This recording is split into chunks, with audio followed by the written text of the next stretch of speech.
Greetings and welcome back to Tales of Faith, a podcast on the narrative lectionary. I'm AJ Ochart.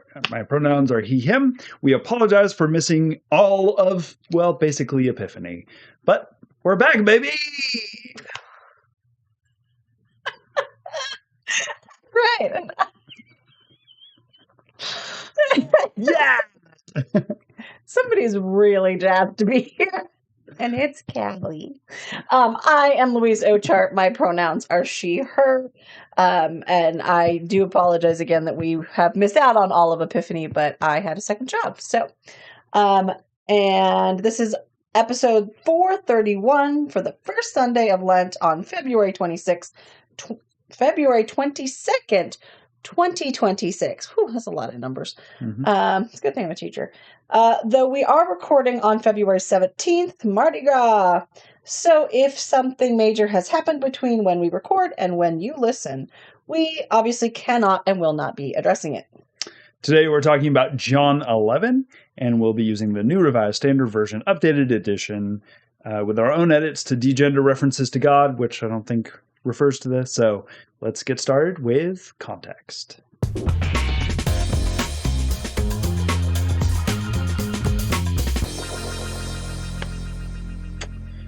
All right, so context for, since we haven't done anything in John.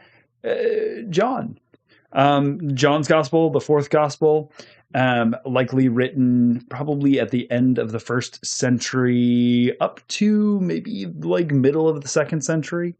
It's called the Gospel of John because it bears some sort of narrative connections to the Johannine writings of John 1, 2, and 3, and Revelation, the Revelation of John. And so they all kind of got lumped together. Also, it starts with John the Baptizer. Whatever. We just needed a name, and that seemed as good as any. All right. Solid choice. So you probably know this already. You've been preaching from John for a while now, but like it's very different to a lot of the synoptic gospels. Tells different stories, orders them differently. We'll get to that a little bit as well.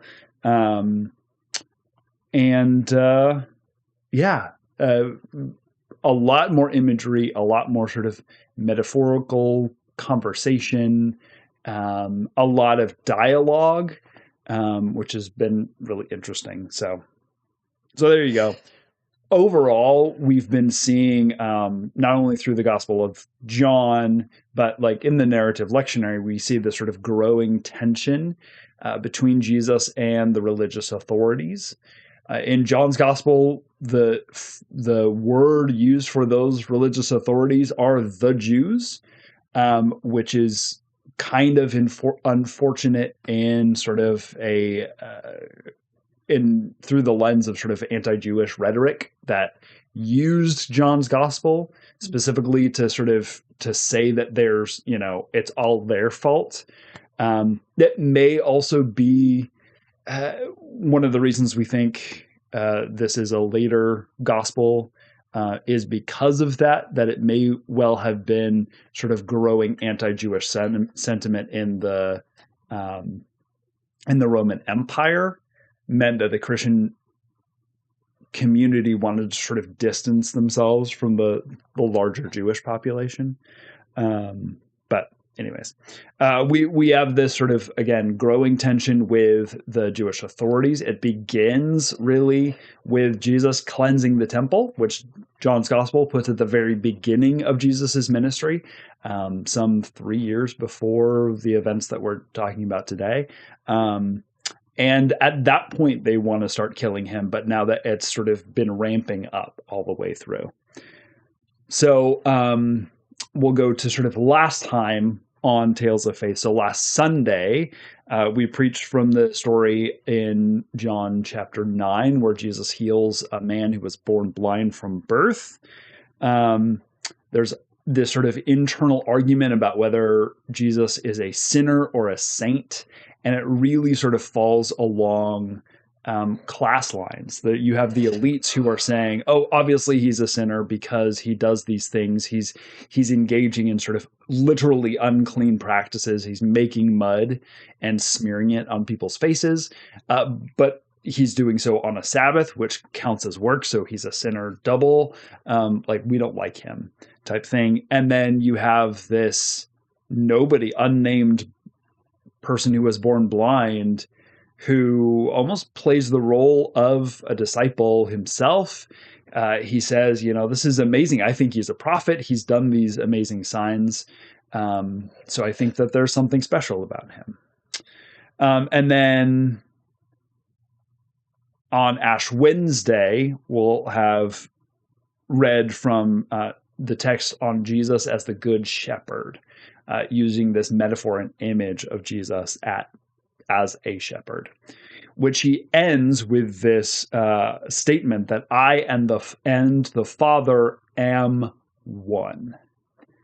Now, he's been pretty blasphemous before, but this is kind of a bridge too far, and so these religious authorities literally want to unalive him by throwing rocks at him. And he evades them and has gone then across the Jordan River to get out of their territory, out of their sort of purview, because they really want to kill him at this point. So that really sets us up for the context for this story. But first, we have a note from our sponsor. Today's episode is brought to you by Bethany Tomb Spray. Are you sitting Shiva for a loved one? Want to see them, but they have that 4 days dead funkiness? Why don't you try Bethany Tomb Spray and make that stench go away? What can Bethany Tomb Spray do for you? Safe to use on the dead and living when your tomb or house needs some freshening up. Whether it's a literal tomb, the bathroom your spouse just blew up, or your game room smells too much like Teen Spirit, Bethany Tomb Spray is for you. The easy-to-use trigger ensures that just the right amount of spray, from just a spritz to an anti-stench wall of fog, can get rid of that offending smell. Here's a testimonial from a Jewish mourner. When that Galilean rabbi wanted to open the tomb, I was like, oh no, it's going to smell in there. And Mary was like, oh no, it's going to smell in there. But he was like, nuh-uh, I've got this. And then they sprayed the Sheol out of it. Oh, and he also raised the man from the dead. But if he hadn't, I bet Lazarus would have keeled over from the stench alone. But anyways, Yod out of Yod would recommend Bethany Tomb Spray. Disclaimer. Bethany Tomb Spray is not responsible for any uncleanliness that you may contract by touching a corpse, no matter how good it smells. Tomb Spray works on most odors, but will not work on every bad smell. Certain odors, such as microwaved fish, will not be affected by Bethany Tomb Spray. Spray away from the eyes and mouth, and do not breathe in Tomb Spray directly. See our ad in Ephraim today. For all other questions, please consult a priest or for more information.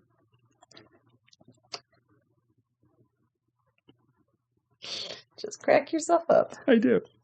Every it's time. Fun. It's fun. All right. So let's get on to the text.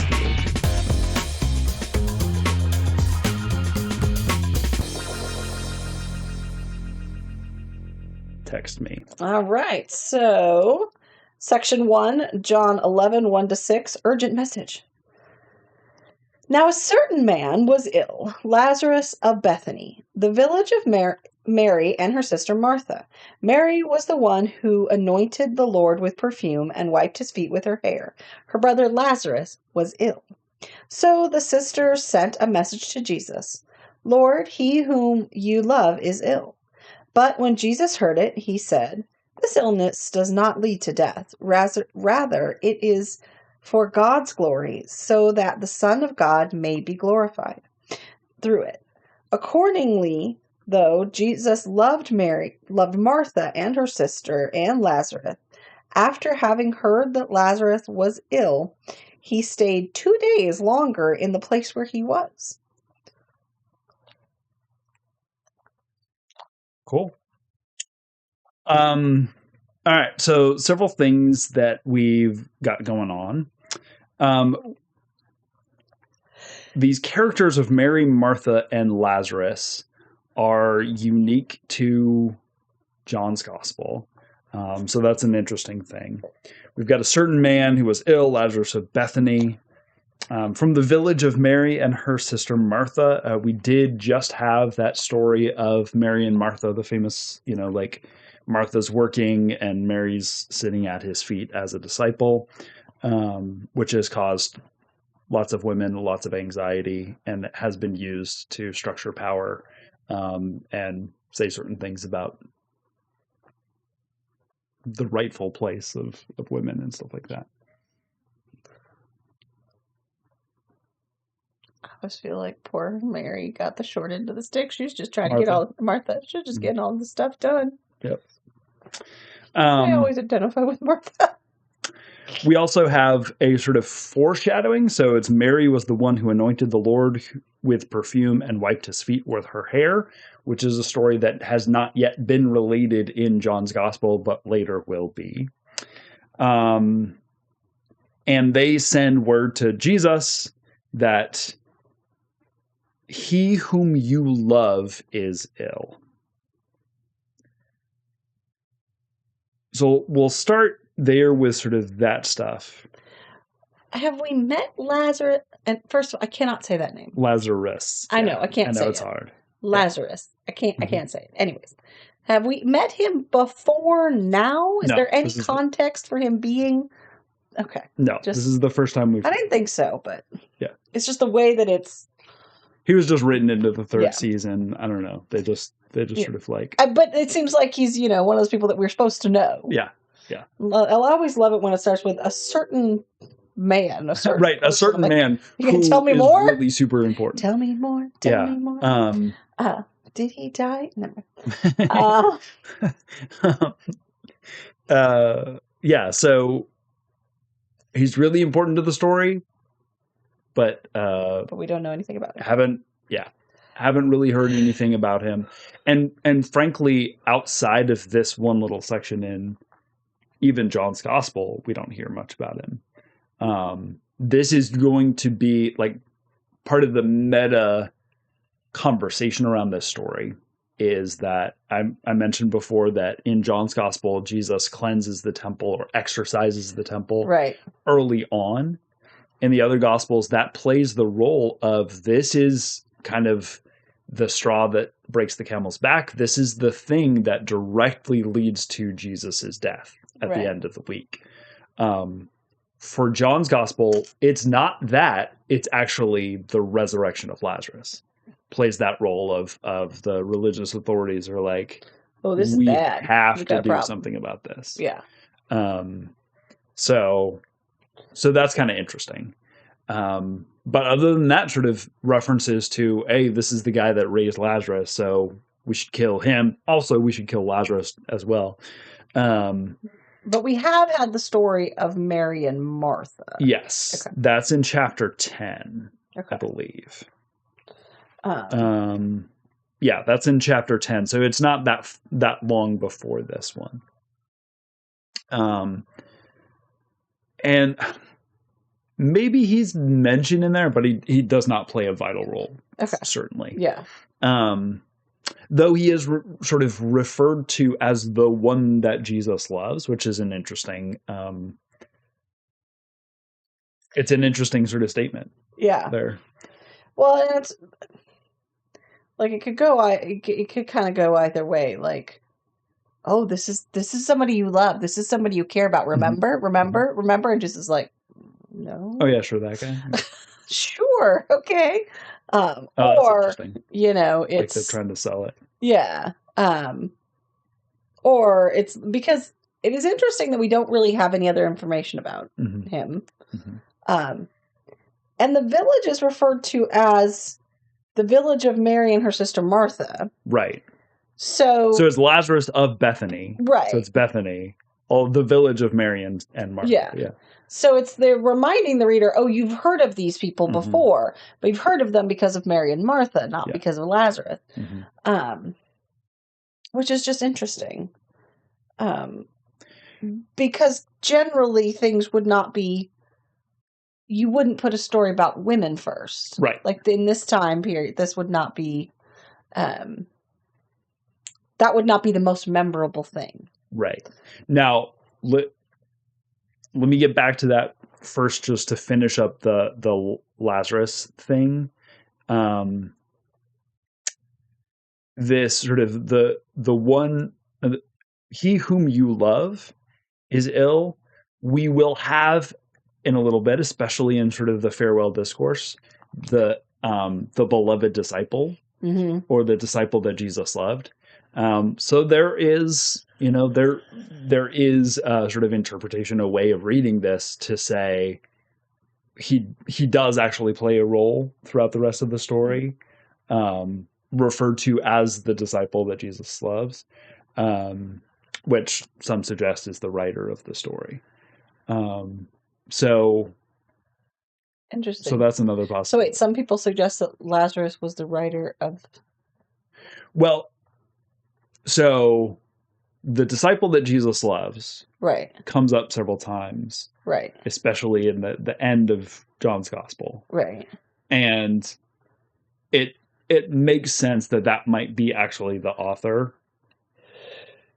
Could be. right. And the connection of this Lazarus as someone who Jesus loves, when in the same gospel, there's also references to the one that Jesus loves, that there may be a connection there between them. Yeah. Or but it's that everybody is vying for that title. Yeah, it could be. But let's get back to Mary and Martha and why they actually play a more pivotal central role. So, biblical scholars look at sort of the way that this has been written, and we'll get to this point, specifically in this story, where Mary and Martha are like duplicated in the things that they say. And then looking at some of the other sort of evidence around sort of the politics of the early church.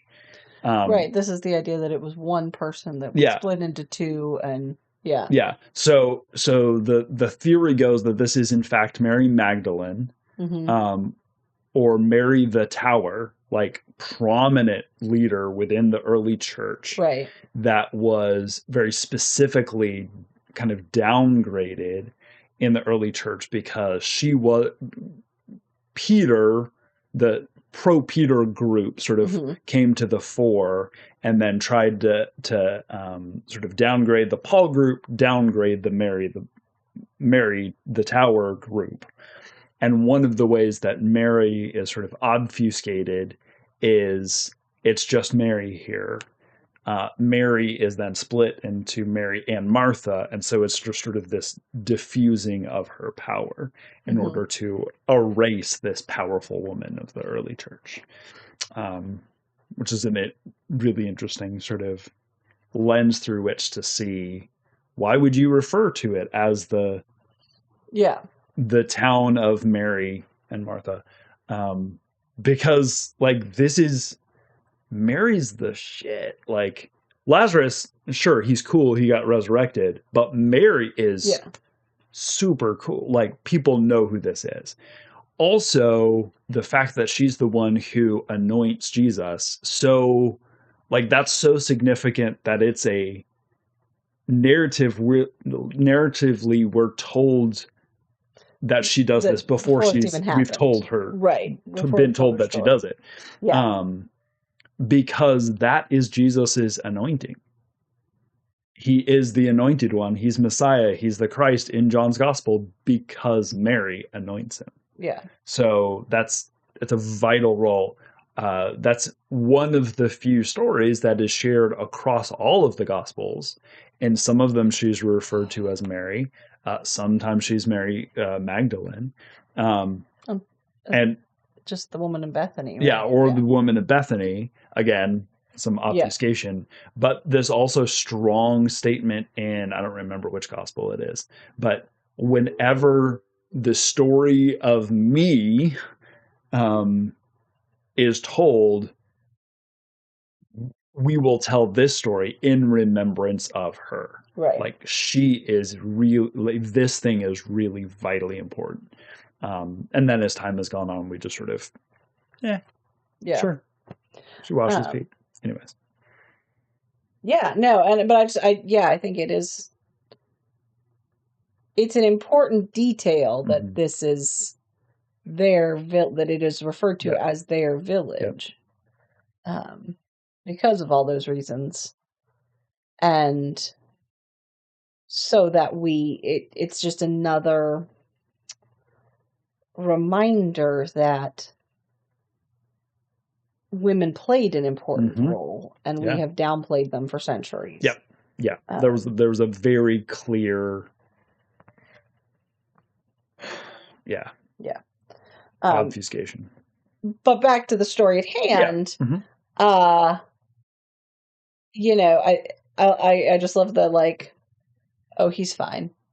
Right. So we have Jesus, so I'm just paying for 2 more days. Yeah. Everyone else is like, he's dying. Jesus is like, he's all right. Just put a Band-Aid on. Yeah, he goes, this illness does not lead to death, which is an interesting, or rather, it's for God's glory. Right. So the Son of God may be glorified through it. Because Lazarus does die. Right. So it does lead to death. It's just that, like, it's just the way that it's phrased doesn't actually pan out. But so, like, more like biblical literist sort of folks will look at this and go, whoa, he's saying that it won't ultimately lead to death. Like, it's not going to, the story isn't going to end with him dead. Yeah. It's not unlike, the Princess Bride when, like, what do you mean Wesley's dead? Like, it's no, it's fine. He's dead. Do you want to listen to the story? Then shut up. Like, let's. It doesn't end with Wesley being dead, right? It's that sort of thing. But or it could be this sort of Jesus in John's gospel is like super mystery guy. Yeah, he will not give you a straight answer about anything. It's true. So there's that. The sort of like, it's not going to lead to death, but God's glory. We also, this is sort of a pointing back to a similar sort of thing that he says in the last story that we read on last Sunday, the blind man, that, the disciples are arguing about who sinned, his parents or him, that he was born blind. And Jesus says, no, it's not for that. It's to show God's glory. So sort of similar idea. Yeah. And we are told, even though Jesus loved Martha and her sister, what's her name, and Lazarus, after hearing that Lazarus was ill, he stayed 2 days longer in the place that he was. Yeah. So he just chills for 2 days. He's not rushing out. So any thoughts about that? The sort of languishing? No, I it's fun. This is great. Yeah. It's like, oh, okay, well, I've got things to do. Right. Go put a Band-Aid on it. Be okay. It's very mom. Like, you're fine. Is it bleeding? Are you dead yet? Then you're okay. I'll be there in a minute. It also, I think there's an interesting thing that we could sort of explore here about that, it's the sort of God's timing is not our timing thing. Yeah, I was going to say also, though, it is like he purposefully stays 2 extra days, because if he were to rush out and save him before his death, that would not be as miraculous as raising him from the dead. Yeah. So which is, I think ultimately the reason and the point. Yeah. But it is still comical. Yeah, it is. All right. So section 2, John 11:7-16, failure to communicate. Then after this, Jesus said to the disciples, "Let us go to Judea again." The disciples said to him, "Rabbi, the Jews were just now trying to stone you, and are you going there again?" Jesus answered, "Are there not 12 hours of daylight? Those who walk during the day do not stumble because they see the light of this world. But those who walk at night stumble because the light is not in them. After saying this, he told them, "Our friend Lazarus has fallen asleep, but I am going there to awaken him." The disciples said to him, "Lord, if he's fallen asleep, he will be all right." Jesus, however, had been speaking about Lazarus's death, so they thought that he was referring merely to sleep. Then Lazarus told them plainly, "Lazarus is dead. For your sake, I am glad I was not there, so that you may believe. But let us go to him." Thomas, who was called the Twin, said to his fellow disciples, "Let us also go, that we may die with him." I feel like Thomas is a little dramatic. It's a little bit dramatic, but it's also sort of a recognition about how dangerous it is for Jesus to go back into Judea. And part of it is narratively, like we're really building this tension that Jesus is not going to get out of this alive. I mean, he is, right? But he's right. But that's like this is not a sort of. It's not a walk in the park, right? We've got yeah. I would also and sort of a commitment of, if Jesus is going to go, we're going to go with him. Yeah. We're gonna die with him. They have really strong commitments until it comes to action. Yeah, foreshadowing for the nothing burger that's going to happen later.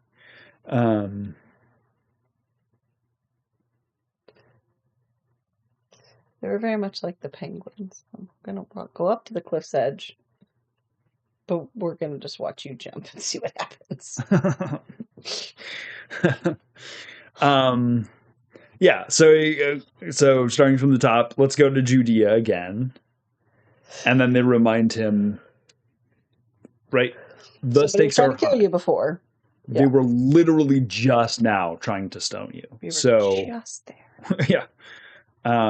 Didn't go well. Have you forgotten? And then again, Jesus sort of being mystery guy. Are there not 12 hours of daylight? Those who walk during the day do not stumble because they see the light of this world, but those who walk in night stumble because the light is not in them. Playing on a lot of these images that we've seen, things like Nicodemus, who appears to Jesus at night. And then the next story we had was Jesus and the woman at the well, which happens at high noon, like the most day that day can be. That there's sort of idea of you could be in darkness, you could be in light. Jesus, in the intervening time, he said, "I am the light." And so pulling together a lot of these sort of metaphors and these ideas. Anything you want to say about that? No. Okay. Is the number 12 here significant, though?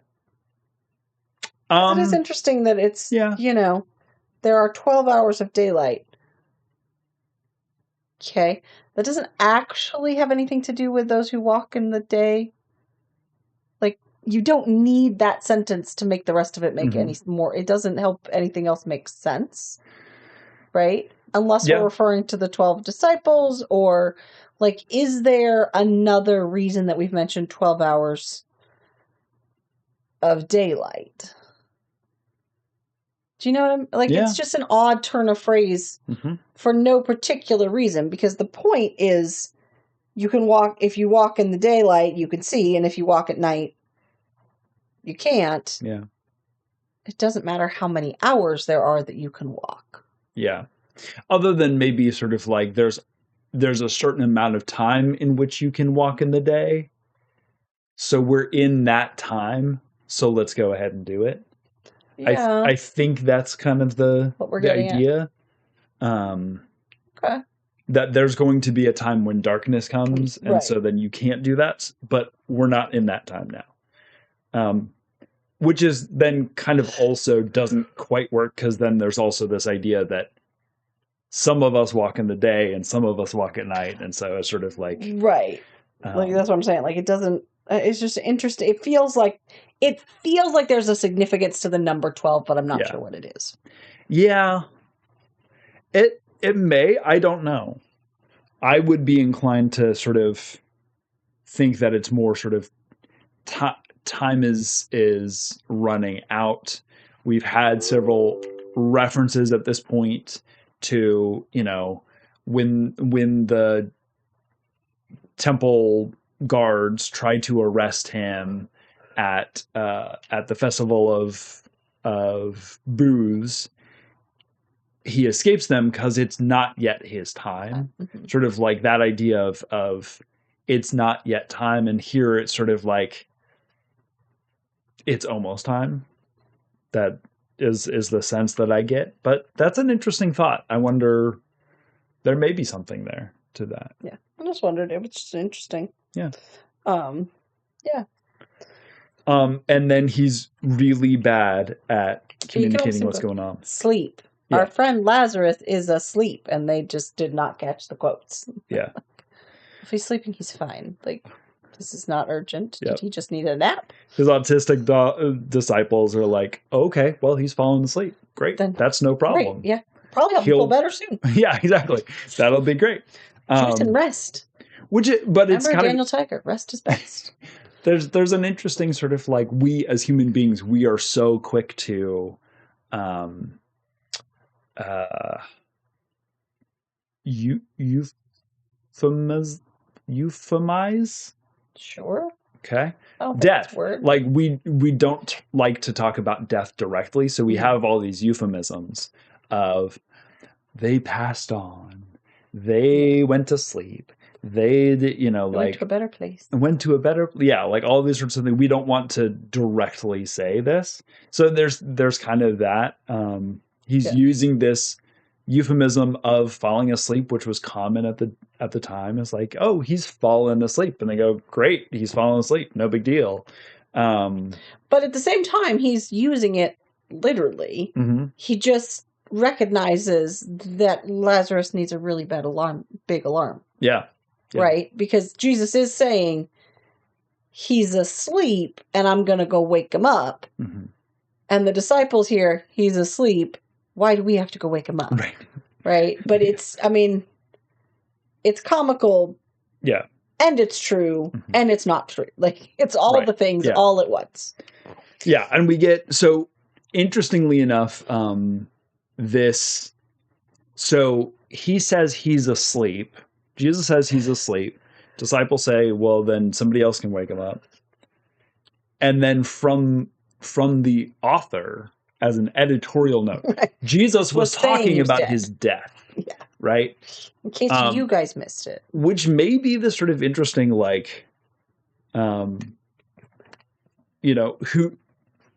knows exactly what happened here? Like, did Lazarus slip into a coma?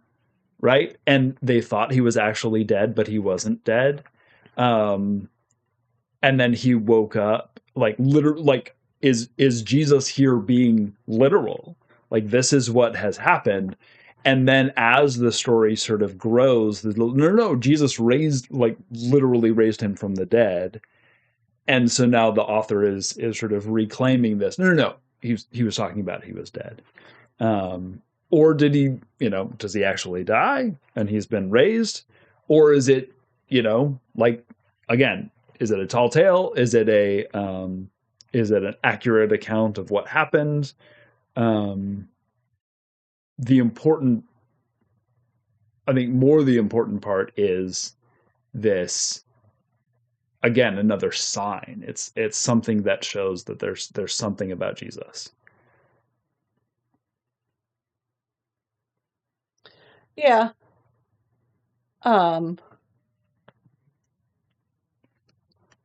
Yeah, I guess I struggle with the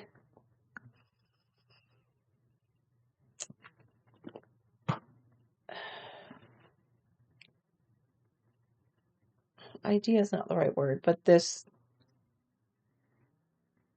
feels newer, and maybe it's not, but this newer habit of taking what were traditionally seen as miracles and downplaying them. Because we also get this same idea when we talk about the little girl, you know, and I think for me, I want there to be those miracles. Yeah. And I think it is important that we recognize that there are things that God can do that we cannot. And I think it is, I don't want to say dangerous, but I think when we try to constantly put God in a box that we can understand, we do lose some of God's person and God's power. Like we lose something about God, that God is powerful enough. Now I understand the flip side of that is, but why does God not do those things today? And in our need to understand that and give reason to why we're not seeing people raised from the dead now, or you know, we don't see as many miraculous healings, like that, we want answers to that question more than we want God to have performed miracles. But I think that for me it becomes very limiting when we want to explain all of these miracles, or say this is just these are only stories. And I can recognize that some of them are stories, and that some of them may be tall tales, and, you know, and some are metaphors. But I just think we need to be, I feel that for my faith, I need to be careful of wanting everything to be, nothing to be miraculous. Because I do think that puts God in this box and takes away some of God's power. And especially when it comes to things like this, that God's power is used in a way that is for someone that is not the best of society, right? That this is not about money. This is not about gain. This is not about, you know, even a centurion, or, you know, somebody who had power, or who had, like, this is simply about a person that Jesus loved, that died. And that being the case, this miracle is both huge and yet very small and personal. And I think those are the stories that I want to be miracles, more than I need to understand how the ark happened. Right? Like, I can look at the Noah's Ark story and say, yeah, that is probably just a story. And there's a lot we can learn from it, but it's probably just a story. But when I look at this, I want to see God's love and compassion, and seeing a friend in need and raising from the dead, even though I recognize that when my family member dies, I am not going to ask for a miracle to raise them from the dead, because that's not what I need from this story. This story is not about the raising of the dead necessarily, as it is God's power to do so. Does that make sense? And I wasn't not necessarily saying that to sort of downplay miracle, but sort of jumping off of what he says. Right. Like, there's what he says could be taken that way. Yeah. And what the author is then adding to it says, no, it's this thing. Yeah. Yeah. And a couple things that just an interesting element to John's gospel is that they don't often use the word miracle. I don't think they ever use the word miracle. It's about signs. Right. It's about this thing that has happened that displays something. It presences God in Yeah. a way that that is amazing. And part of that is the story, and sort of as I think modern postmodern readers, we can really easily get into this place of just a story. Yeah. When for ancient peoples, the story is the thing, right? Have you heard about Jesus who did this thing? Yeah. And it's less about sort of a literal, or a not literal, but like truth and story goes beyond, or is not connected to sort of objective verifiable stuff that we're used to. Right. That whatever may, like, we can have all sorts of theories and conjectures, but the story is the most important thing. That there's a resurrection here, whatever that actually looks like. The fact that Jesus at the end of the story is going to say, Lazarus, come out, and Lazarus comes out, blew people's minds so much that they were like, we need to kill him and also him. Yeah. Yeah, I'm just like, it's a trend that I am noticing more and more, that I think is, I don't want to say unfortunate, but is not something that I think serves my faith. Okay. Yeah. And so I see the author is going, no, really, he died. Yes, we didn't catch the quotation marks because this is written down. This was in text. You missed this. You know, you didn't read it with the right emphasis. So just in case you missed it, but he was writing in like sarcasm, yeah, like caps, and he's asleep. Sleep, guys. Yeah. Yeah. Yeah. Then he says plainly, no, Lazarus is dead, but I'm glad that I was not there so that you may believe. Yeah. Let's go to him.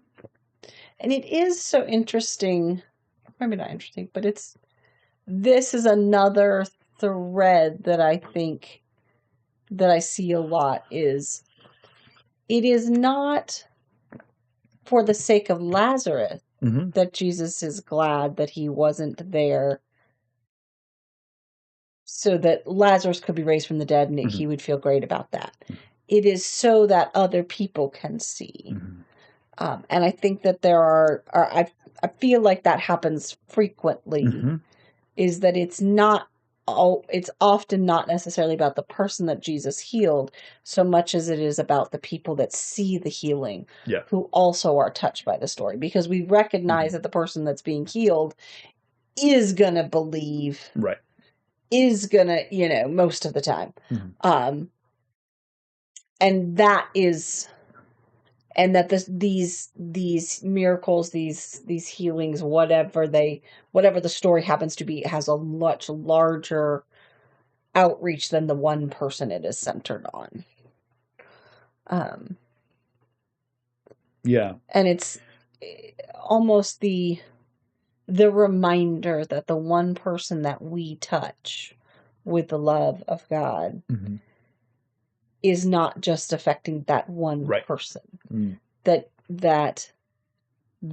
love then radiates out. And in this case, of course, it's the miracle of resurrection, and that radiates into belief, and, you know, but in our lives, it is a reminder that we may only touch one person today, but that one person's life touches hundreds of others. And so the one person that we can affect, the one person we can give food to, the one person that we can help, it is for their sake, but it is also for all of the people that life then gets to touch. Yeah. Which is, again, back to that sort of this idea of sign.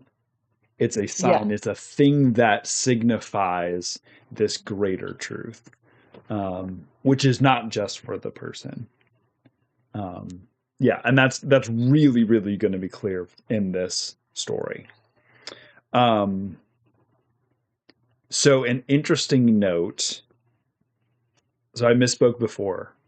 The story of Mary and Martha serving and not comes from Luke chapter 10. So it's a different gospel. Different gospel, okay. And I believe it's in Luke that we have the only parable that Jesus tells that has a named character is the rich man and Lazarus. Right. So there's that sort of interesting thing that, and so yeah, there are some who have suggested that these are the same Lazaruses,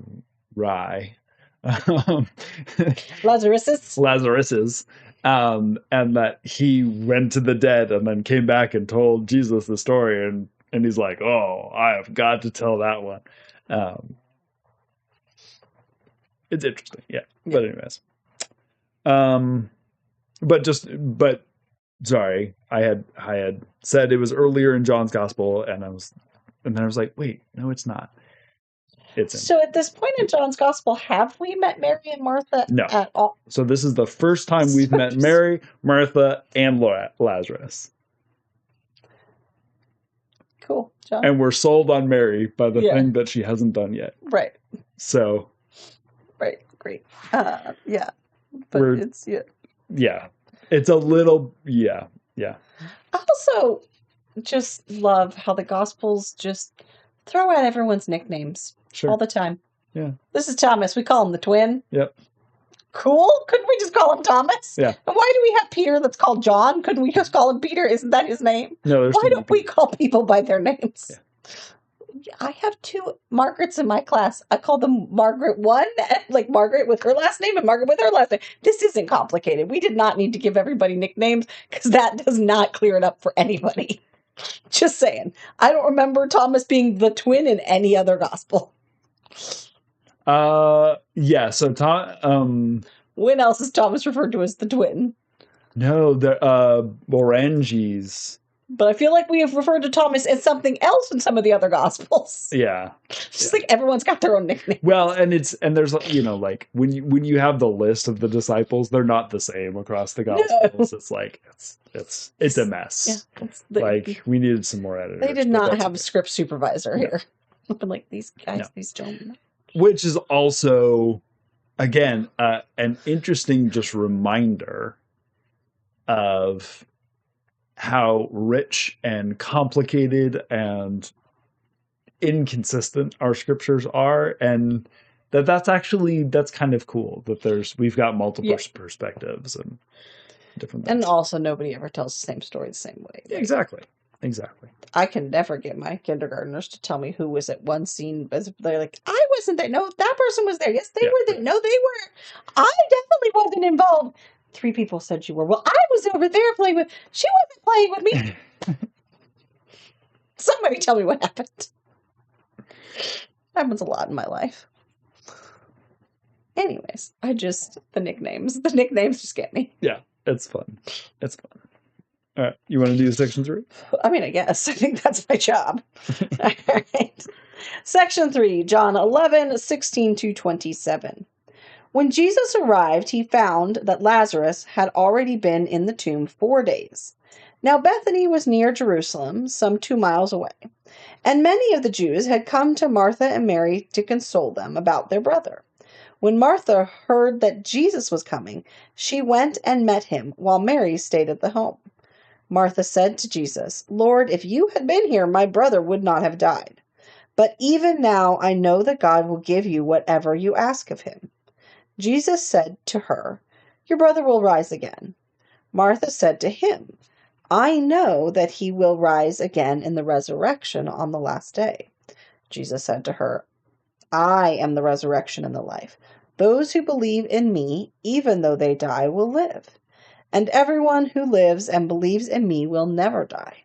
Do you believe this?" She said to him, "Yes, Lord, I believe that you are the Messiah, the Son of God, the one coming into the world." Nice. All right. So we can start from the top. So Jesus arrives and finds that Lazarus has been in the tomb 4 days. So he's been buried for 4 days. There's usually a period of sort of preparation of the body. So he's been dead 4 or 5 days, which is important because Jesus delayed 2 days, which means that he still would have been dead when Jesus got there. Yeah. But Jesus wanted to make sure he was really dead. Well, and that's important because according to sort of the understanding of how this all works, it was not common, but it was not unheard of that you lay someone in the tomb and then they wake up again. So it's fun to like in New Orleans, we heard about the sort of the phrase of "saved by the bell." Right. Comes from that. There was an undertaker who would, when they entombed a body, they hung a string with a bell outside of the crypt, so that if that person actually was not dead and woke up, they would like flail around because they're in the dark and it's weird. And the undertaker would hear the bell and then they could go and get them out. It didn't actually work, but they thought it did. Yeah, apparently some people were saved. But so this is just a thing that happened in earlier times. Today, part of the process is like an embalming and all that sort of stuff is to make absolutely sure that this person is dead. But in the ancient world, they didn't have those abilities. So the idea was that the spirit of a person would sort of hover around the body for 3 days, and then they would go to Sheol, the place of the dead. So part of narratively what's going on here is the fact that Lazarus has been dead for 4 days means that he's dead. He's dead. Exactly. He's dead. Not mostly dead. Yeah. He's not mostly dead. He is dead. He's really and truly fully dead. So that's important. We get some geography lesson. That Bethany is near Jerusalem, about 2 miles away. It's one of what we would say like a daughter city of Jerusalem. At this time, cities were walled areas, sort of like an urban area. But the only way that that's able to work is that you have these communities outside of them that grow grain and produce livestock and all that sort of stuff to bring into the city. So that Bethany is probably one of those. It's on the other side of the Mount of Olives, which is pretty theologically not consistent, but significant. And many of the Jews had come to Mary and Martha to console them about their brother. So they're in this period that we would say is, or the sort of modern Jewish practice of sitting Shiva, the 7 days after burial, in which there's sort of expectation for sort of an intense time of grieving, that they're part of this, and there are people from their community who have come to sort of provide for them in this, to be part of the grieving process. So good. So loud. So ridiculous. Yeah. So they've come out. Now, part of the challenge of this fourth gospel and the use of just the term the Jews is sometimes it means members of the Jewish community. Sometimes it means the Jewish authorities. Sometimes it means the religious authorities. Sometimes it means specifically Sanhedrin, whatever it is. And we don't always know who that. Yeah. Yeah. Now, later on, it seems that some of them, at least, are some of the Pharisees. So, and is that because we believe the writer was not actually Jewish, and so he didn't really know what everyone's no, name they're was, probably or just they're probably for expediency's Jewish. sake, yeah, but it, just felt like calling everybody by the same name. yeah, Or it probably is. Or is it translations? No, it's because it is that word. Probably what it is given sort of feelings about the Jewish people at the time. The author is using that word to sort of partially to distance the Christian community from the Jewish community. This is after the Jewish War, the destruction of Jerusalem, so it's during this sort of diaspora. The Jewish people have been spread out all around. You have the Christian community who is at this point probably majority Gentile and also Jewish. And so, yeah, sort of, yeah, a distance between the Christian community and the Jewish community, sort of, yeah. Yeah, it's like just those interesting people over there. That if the author is Jewish, why he's not a little bit more specific about who and what, which people in particular in the Jewish community. Yeah. Which would make sense to me if it was a Greek who either did not understand that there were differences in class level or just was kind of like, they're just like, they all look the same. Right? That sort of feel. Like, that's what it feels like. Well, and there is some of that because this is now probably 4 decades at the very minimum afterwards. Right. And so there's a lot of distance. You have things like the Pharisees kind of play a pivotal role in John's gospel, partially because at the time of writing, the Pharisees are more or less the remaining group. Like Sadducees basically don't exist anymore. The Pharisees, the Pharisaical tradition, is the one that had started synagogues and were now continuing the synagogue tradition, which then becomes eventually the modern Jewish tradition comes from this Pharisaical thing. And also a great deal of the Christian community were Pharisees. So there's a more of an understanding of that. But yeah, there's sort of this like, oh yeah, it's the Jews, whatever. Just those guys. Yeah, those guys, yeah. Yeah, it's just an interesting... Yeah. That we don't get more definition. Yeah. But also perhaps a indictment that it's everybody's responsibility. Mm-hmm. That regardless of who did what when, much like the Christian church now, we could say, well, our church didn't do that. We're not those kind of Christians. We're not those kind of Christians. Well, maybe we're not, but right now we're all getting painted with the same brush. Yep. Because if you're not speaking loud enough for people to know the difference, you're not making any difference. Yeah. Right?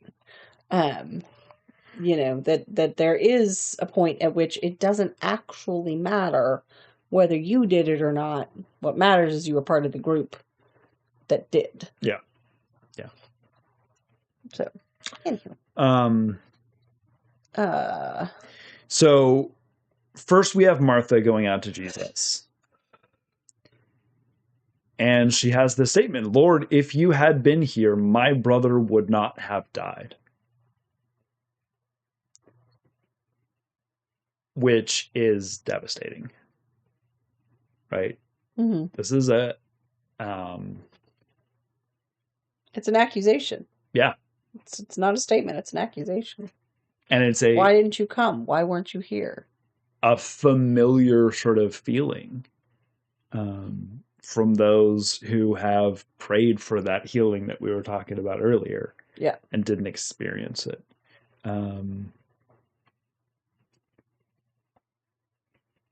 Implicit is the question of like, why didn't you do something? Yeah. We've seen Jesus heal people from, a long distance away, and he doesn't in this point. But there's also a statement of belief. Even now, I know that God will give you whatever you ask.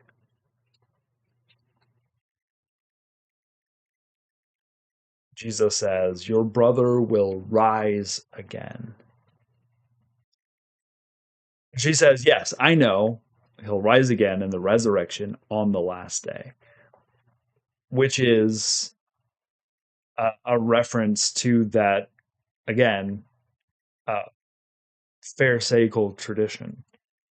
The idea that there is going to be this resurrection of the dead. We claim it in whenever we say the Apostles' Creed. There's this resurrection of the dead. This is the belief that at the very end, there's this resurrection of all those who are in the dead. Let's go further back, right? So Hebrew sort of understanding of afterlife is that you're in the land of the living or you're in the land of the dead. Those are the options, right? You're living or you go to the ancestors. You're in the place of the dead.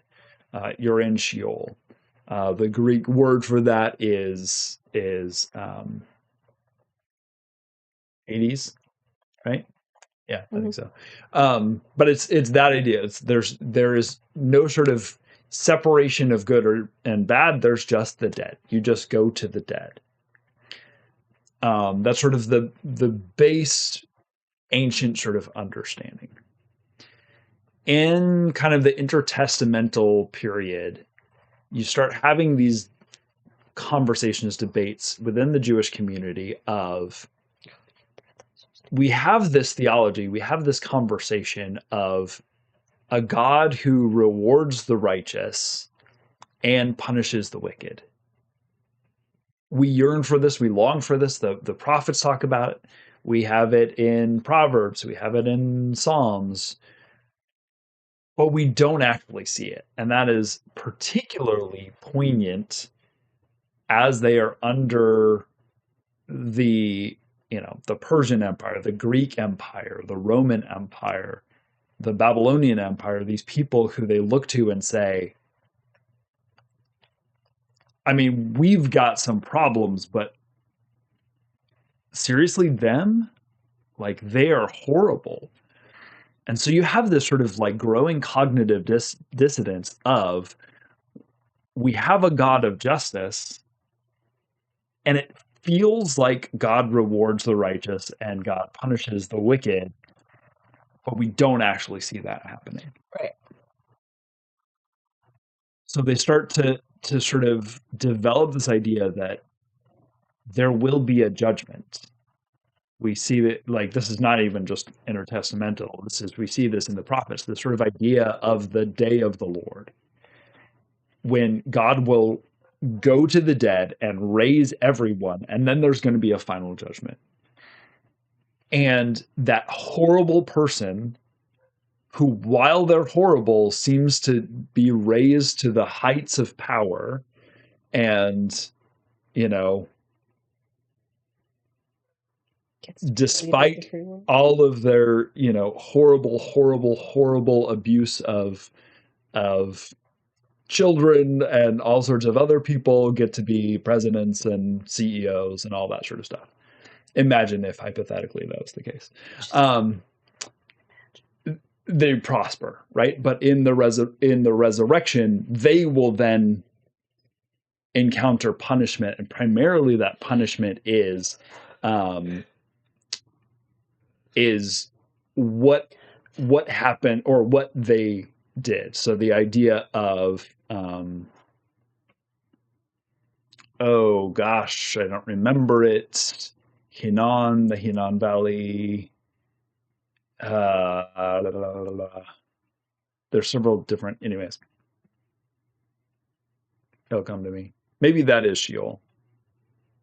Anyways, this idea of that, like, going back long time before when this was a valley that the old kings had used to do human sacrifice, and the idea from the prophets that those same kings are then going to go to that valley and they're going to be sacrificed, right? Whatever they did to other people is going to be done to them. Anyways, so this sort of idea that at the end of time, there's going to be this resurrection.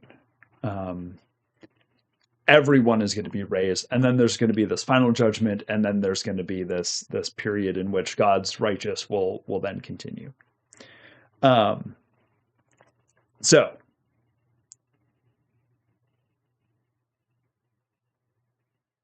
Jesus says, your brother will rise again, right? And she goes, yes, absolutely, you're right. There will be a resurrection. He will rise again.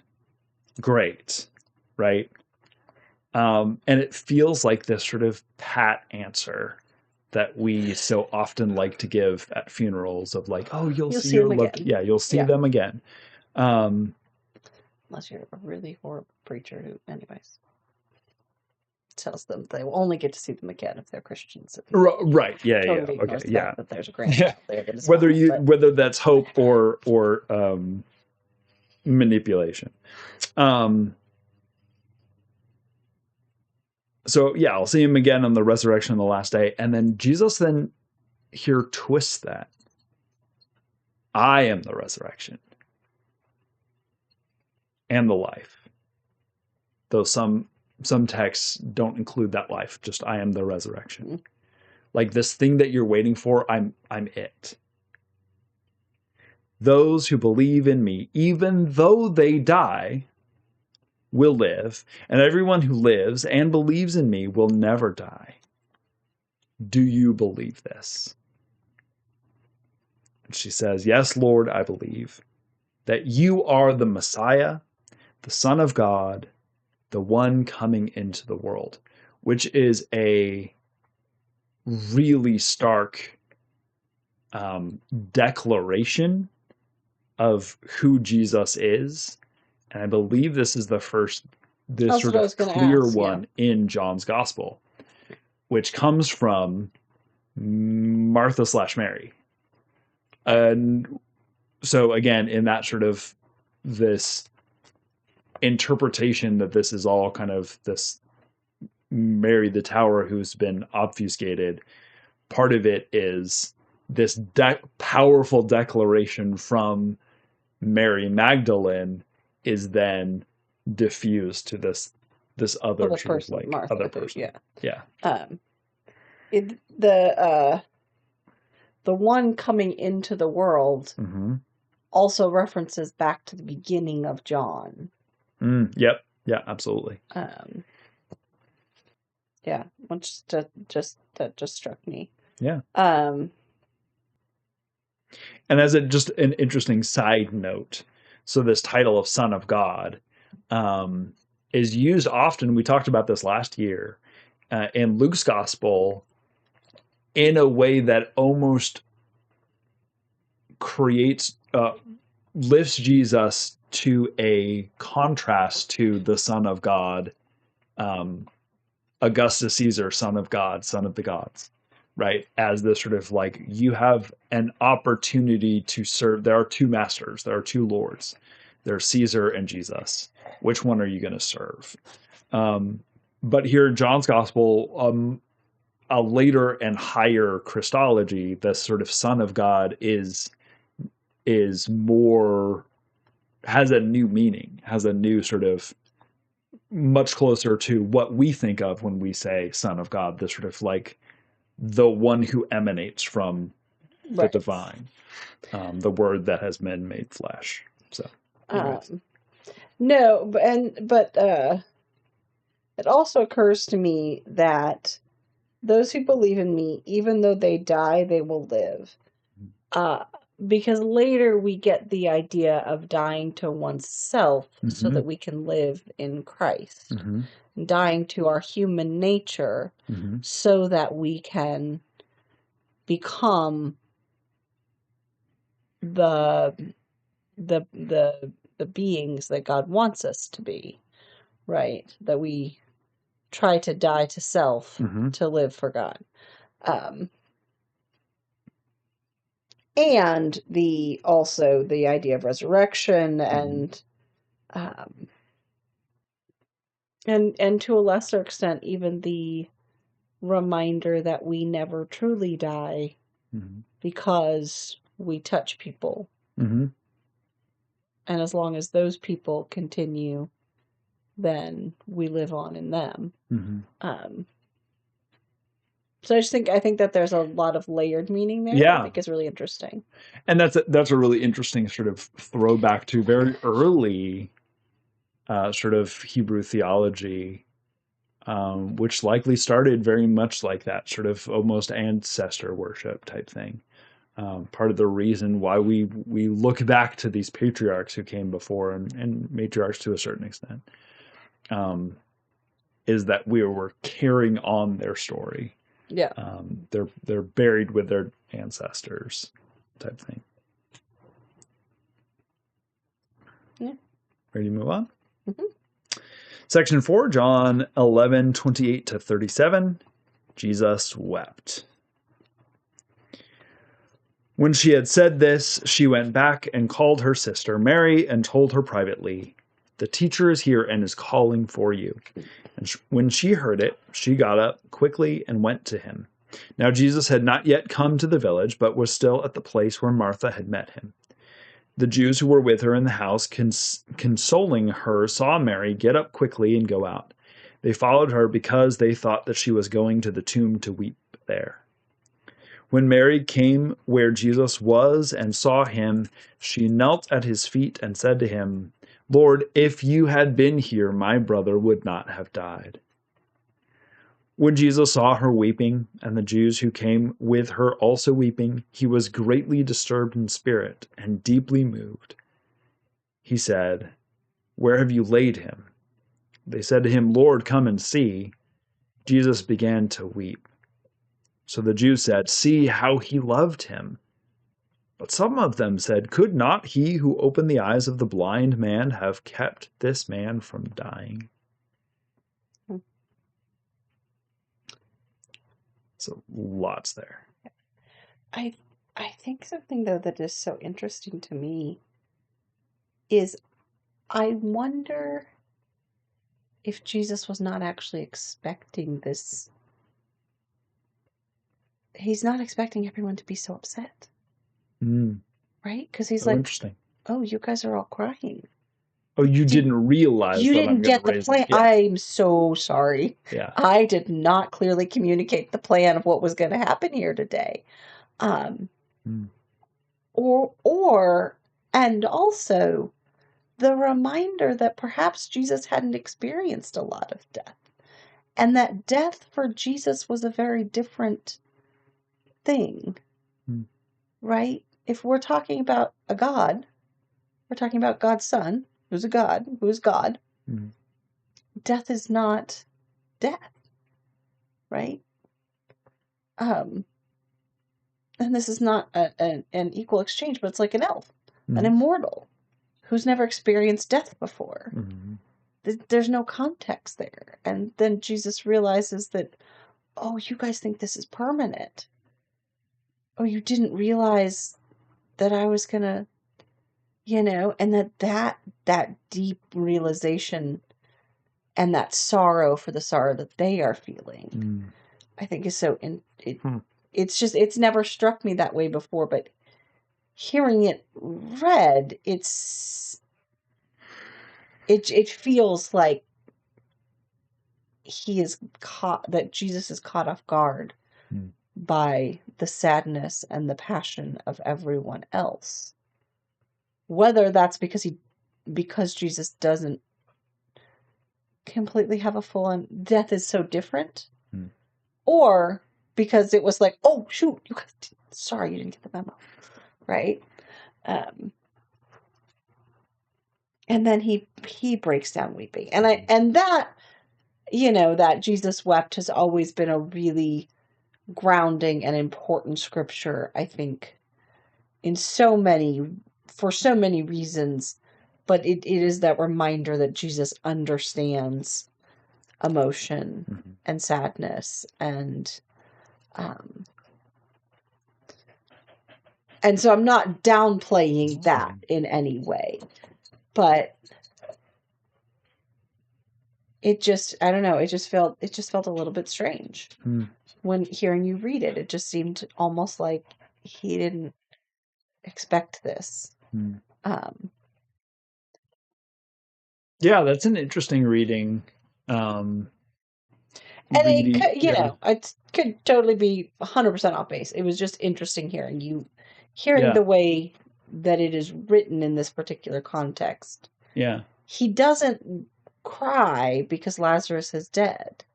We've already had that context. Jesus knows Lazarus is dead.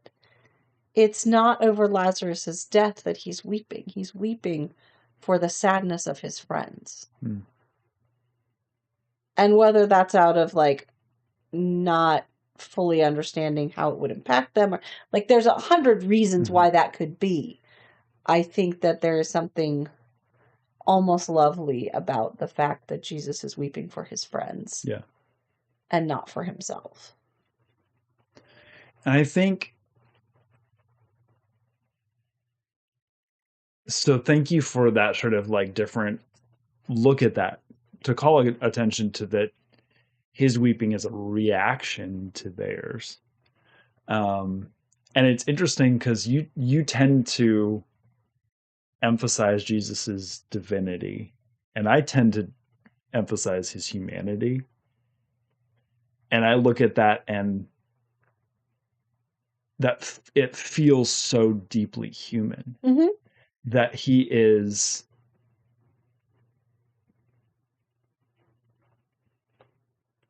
initially distant. He's like, oh, I have heard about this. This is not going to end in death. We're going to stay over here. Now he's in like do it mode, fix it mode. We're going to go. I'm going to go do the thing.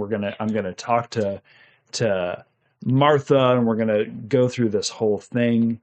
And then Mary comes out, and there's all of this, but he's still in this sort of, I'm Jesus. I'm holding it together. I'm the rabbi. We're gonna do something here. And seeing just the overwhelm of emotion from Mary and these Jewish grievers, and he's caught up in this. Finally, maybe he's actually allows himself to feel.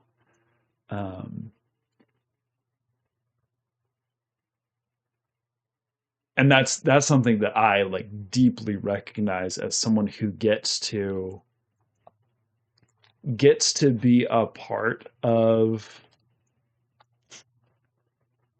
funerals and deaths, and to be with people in these challenging times. And part of that is having this role, and therefore also sort of playing this part and persona. I remember when Libby died, Miss Libby. Went through the whole process, met with the family, met with them with the funeral home, and we did the service, and they didn't have enough pallbearers, and so I got to help carry her casket to the graveside. And it was in that moment when just all of the emotion just sort of flowed over me. And then I had to pull it together and do the graveside. But it was just sort of this all this emotion I had been keeping at bay. Just for this moment, I get to actually feel it. And so that's what I see in this sort of not, wanting to keep up those barriers and then letting down your guard for a little bit. So that's interesting. Yeah. But that's also that's an interesting idea of sort of like, yeah. Yeah. Like I mean, not I'm really like, so truly I don't know understanding. that it's either Yeah. or. No, I think they're Um, both fruitful sort of yeah. I think lenses, that there's interpretations. different, it just, and in some ways it feels like also, or a non-neurotypical person going, oh, this is what we're doing. Oh, yeah. Okay.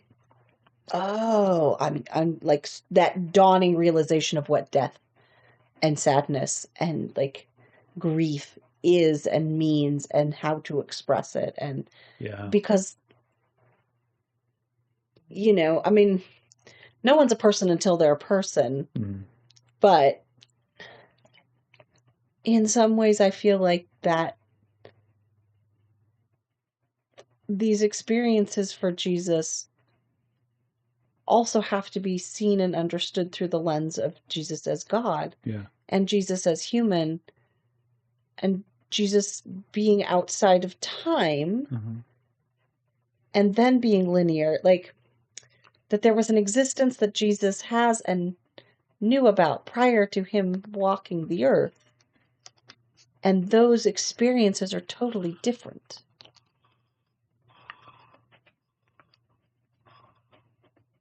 And but but also that having seen and experienced people on the spectrum and how they experience grief is very different. And so it also feels a little bit like that. That's this non-neurotypical understanding of grief.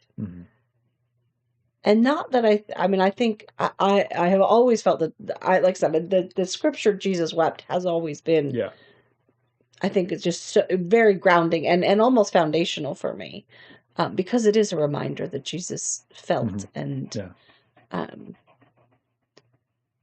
but I think there's something interesting there that,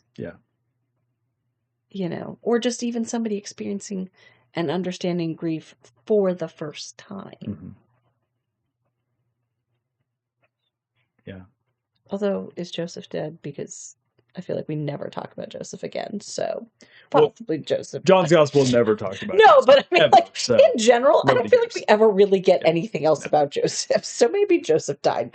But I don't know. It's just an interesting. Yeah.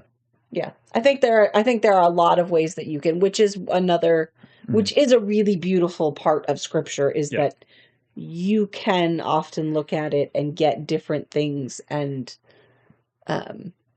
not to say that we don't need to be careful about our interpretations and that everything is personal, yada yada. There are faithful interpretations and right, not faithful ones.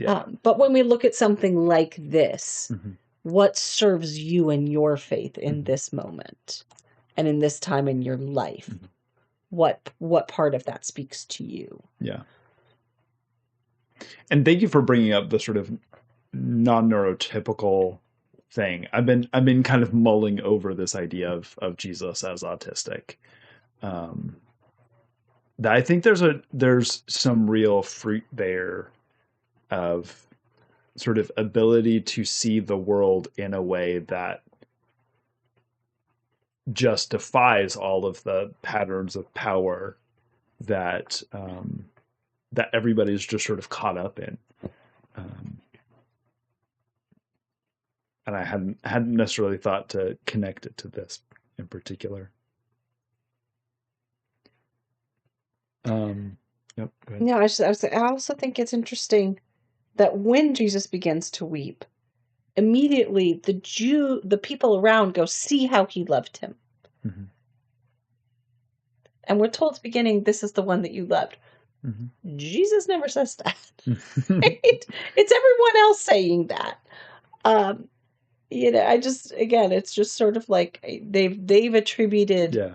a feeling to something that we may or may not have. It might be because of the love of Mary and Martha, or just Mary. Like, we don't actually know. Y'all are just making stuff up to fit your narrative a little bit. And that might be. Yeah. But there's also lays the groundwork for this question of, could not the one who opened the eyes of the blind man have kept this man from dying? Which is an important question, right? It's sort of building dramatic tension in this story, and drawing attention back again to, yeah, he healed people, but he didn't heal him here. So what's going on? And sort of a different way of asking the question, or the demand that Mary and Martha make. If you had been here, he would not be dead. Yeah. Which is another, again, sort of, there's this reading that the fact that they say the exact same thing is a sign that maybe it was the same thing that we've duplicated. Yeah, I was going to say, because it's the same thing. It also really feels like, if you know the Son of God and your brother gets sick, you kind of feel like you've got some... Right. Yeah. And then he dies. You can imagine that you have said many times, oh gosh, if Jesus had been here. Yeah. Like, it feels like that would be something that they would share. And since they approach him separately, it makes sense that that's the first thing that they say as well. So,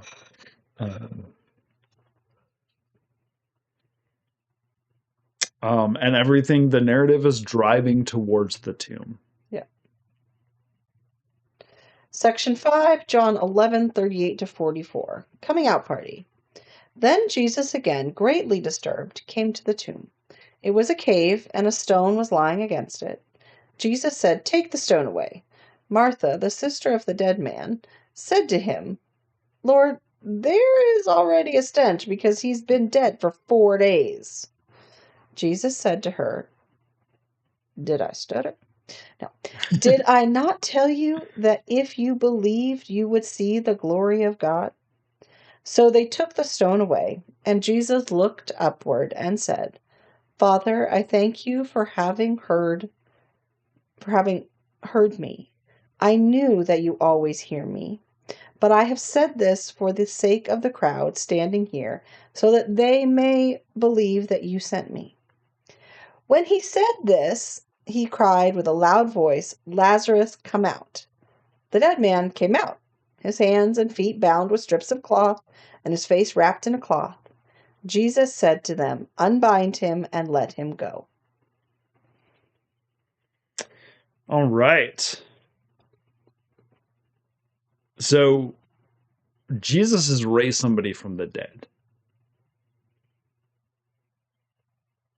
which we haven't seen before. We have not seen that. Yeah, this is new territory. We've seen this from the great prophets. But this is the first time in John's gospel that he raises someone from the dead. Yep. Yeah. No, I was just going to say, but it is interesting that, like, Mary and Martha both come at him, like, if you'd been here. And Martha has that declaration that she believes that he could be raised from the dead. Mm-hmm. And then Mary is like, "No, don't open the tomb. It's going to stink." Mm-hmm. Right? This is the thing you've been asking for, and I'm going to give it to you. And now you're not going to listen.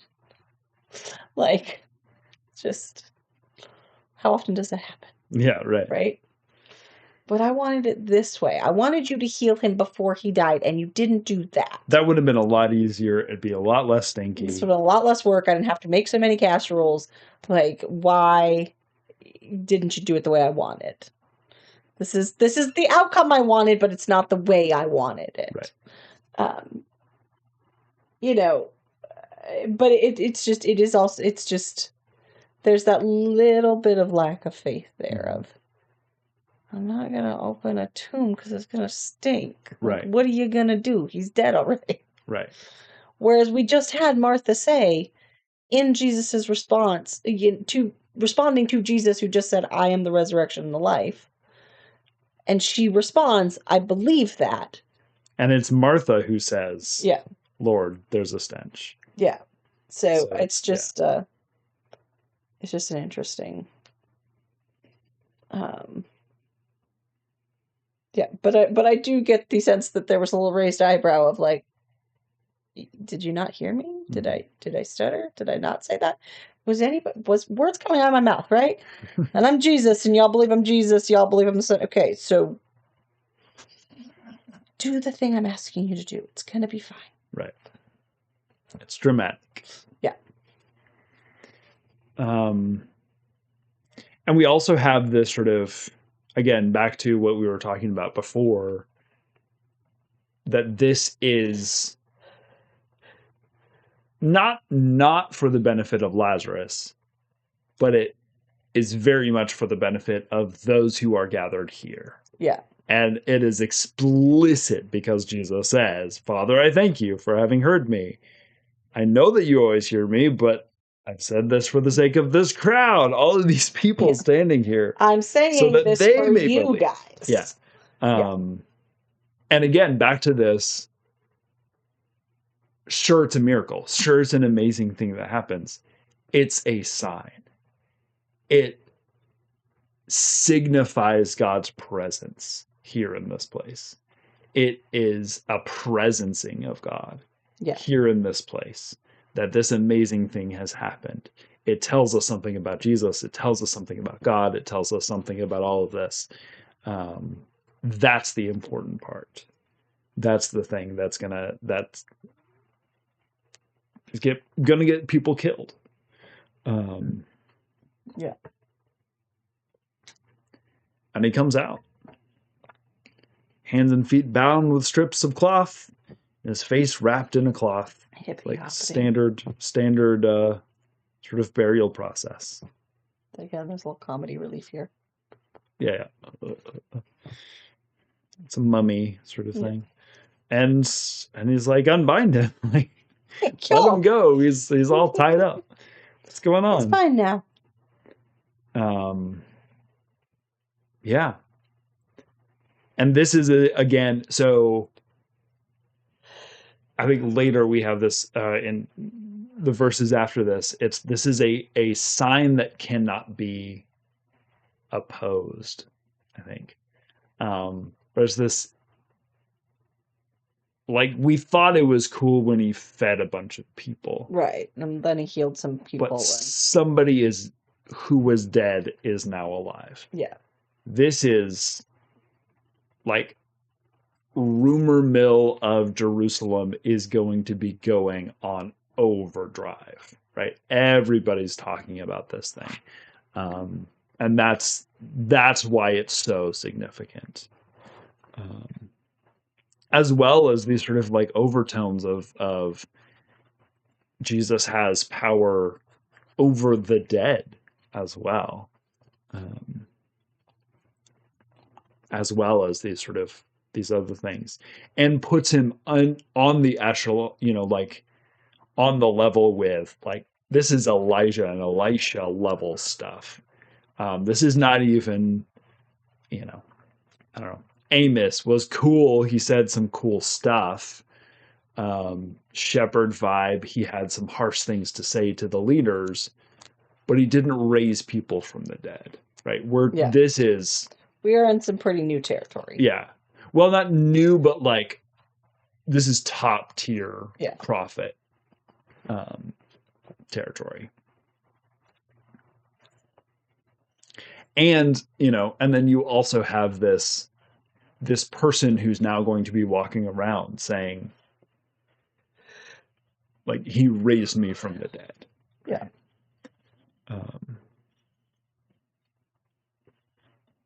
Thoughts?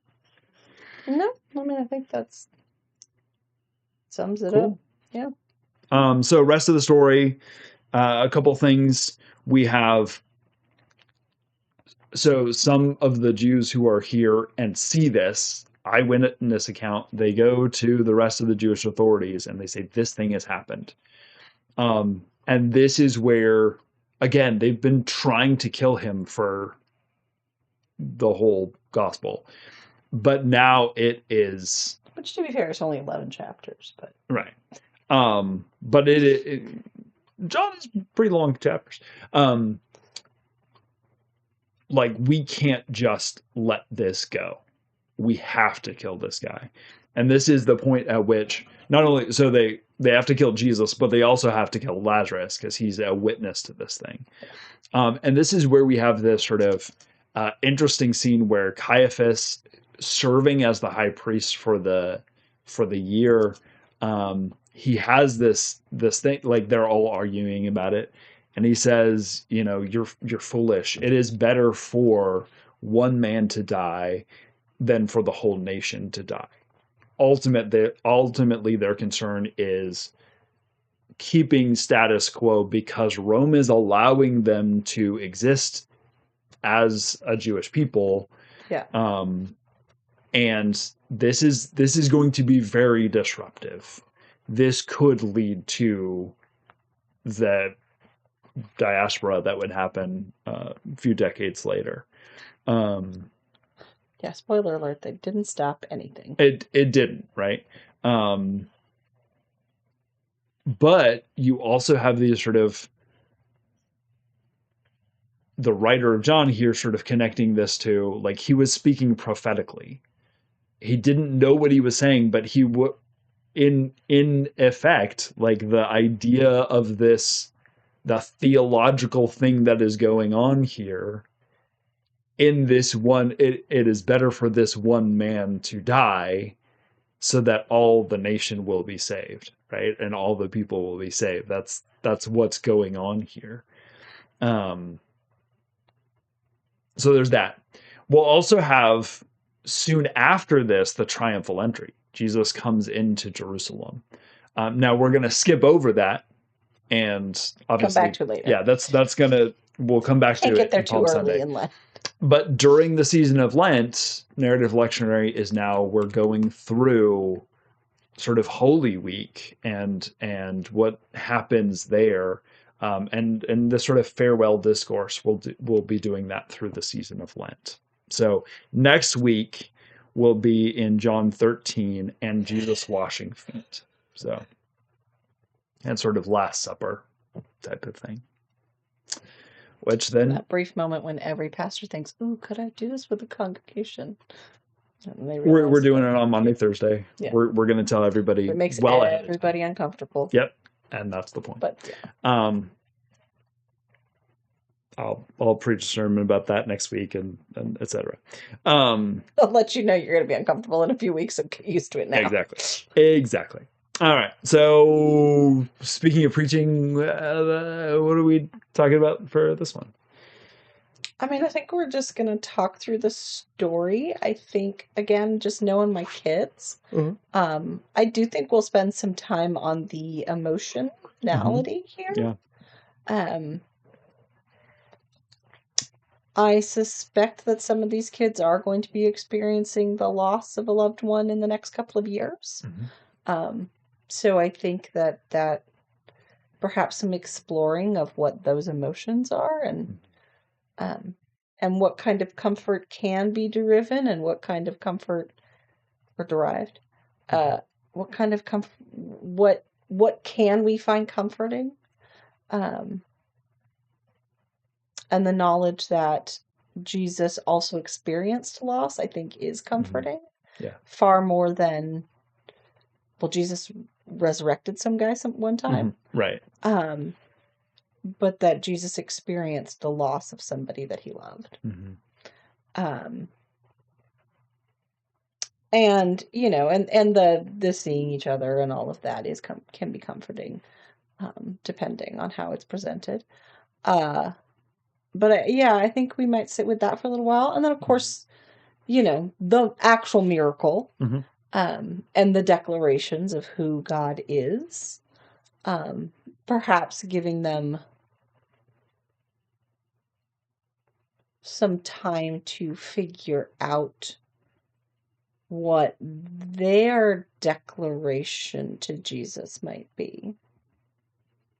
of their own beliefs could be interesting.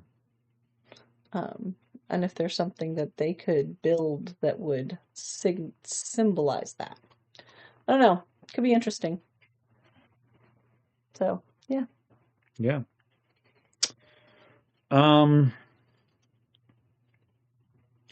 There's so much background for this. It is a long.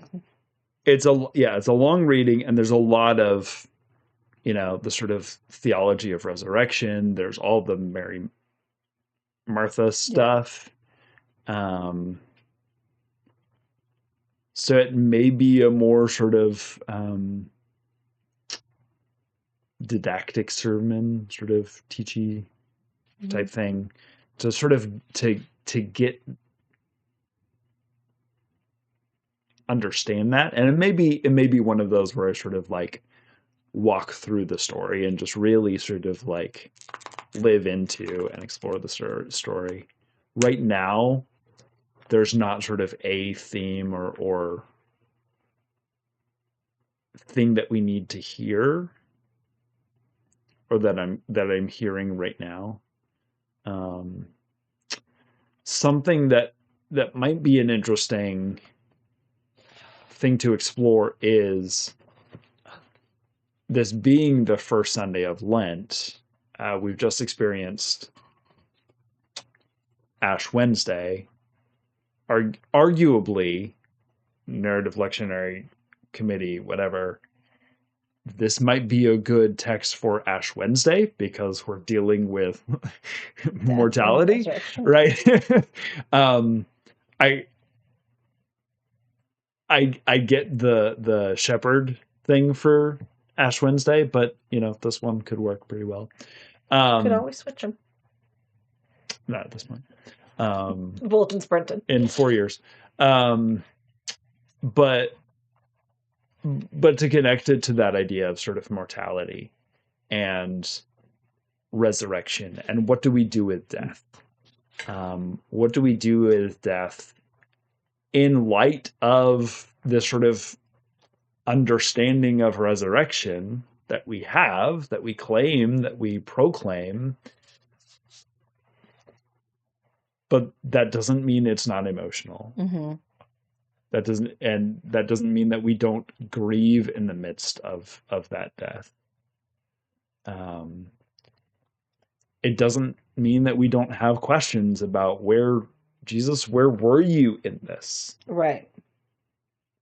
Why did you feel so absent? Why didn't you do the thing that I wanted you to do? I think maybe exploring some of those things might be interesting. An interesting place to go. But it's this one's gonna have to ruminate for a little bit longer. Yeah. It's one of those that almost feels like there's so much there. Yeah. It's hard to narrow in on. Yeah, to really. What's the important thing that God is telling me to talk about this time? Right. Yeah. Yeah. So that is John chapter 11. Yeah. Yeah, I also might condense a little bit of the beginning part for kids. This is a long It's a slow start, slow burn. So that might be an opportunity to, maybe you have some different voices with this. Maybe you do some, do something. Feel free to cut it down to a little bit, sum up some of the story. And it's okay to pick the one section, right? If this is a sermon about Jesus waiting and not responding, right? Maybe it's just the beginning part and we don't hear the end. Or we just get the end summed up, and that's okay. That's a reasonable thing to do. Or I think there's also something to be, there is an argument for longer scripture and just sit with it. Hear the whole story.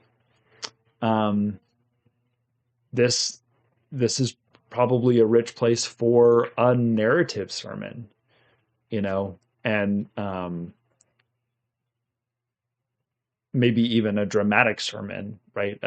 Telling a story sermon, which, there's lots of ways of doing narrative sermons, but by that I mean, tell a story. So, faithful preaching. Thanks for joining us for Tales of Faith. Join us next time, which we're really hoping will be next week.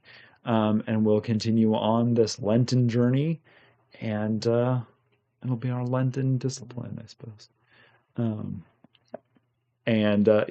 Watch on YouTube, listen on podcast version. I think I got this one actually up on iHeartRadio. But Substack is definitely a good place to connect, and that's where a lot of you do that. So thank you for that. And that's it. Thanks. Bye. Bye. Bye. Bye.